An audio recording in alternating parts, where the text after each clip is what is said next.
Hello everyone, আসসালামু আলাইকুম। বন্ধুরা, দেখতে পাচ্ছেন কাঁচপুর ব্রিজের সাইনবোর্ডটি, অর্থাৎ আমরা রয়েছে কাঁচপুর ব্রিজের কাছে। আমরা কিছুক্ষণের মধ্যেই কাঁচপুর ব্রিজে প্রবেশ করে ফেলবো ইনশাআল্লাহ। সঙ্গে থাকুন, যেতে যেতে গল্প করব এবং বেসিক কিছু ইনফরমেশন শেয়ার করার চেষ্টা করব।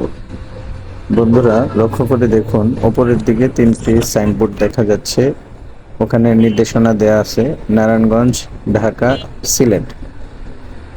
নির্দেশনা দেয়া আছে যে যেদিকে যাবে এই নির্দেশনা ফলো করে যাবে। আমরা নিশ্চয়ই ঢাকা যাব, যেহেতু সেক্ষেত্রে আমরা ঢাকার লাইনে প্রবেশ করব। দেখতে পাচ্ছেন আমার ঠিক সামনেই কাঁচপুর ব্রিজের সাইনবোর্ডটি। আমরা ডান সাইডের লেন্থে প্রবেশ করব।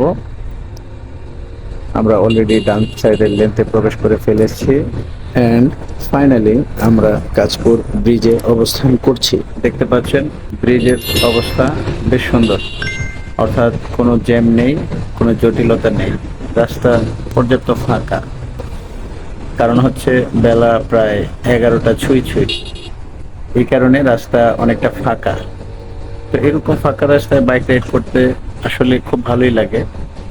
যাই হোক, গল্প করতে করতে আমরা কাঁচপুর ব্রিজ ফেলে চলে আসলাম। তো বন্ধুরা, যে যেখান থেকে দেখতেছেন, সবার সুস্বাস্থ্য কামনা করে আজকের মতো এখানেই বিদায় নিচ্ছি। ভালো থাকুন, সুস্থ থাকুন। আল্লাহ হাফেজ। আসসালামু আলাইকুম ওয়া রাহমাতুল্লাহ।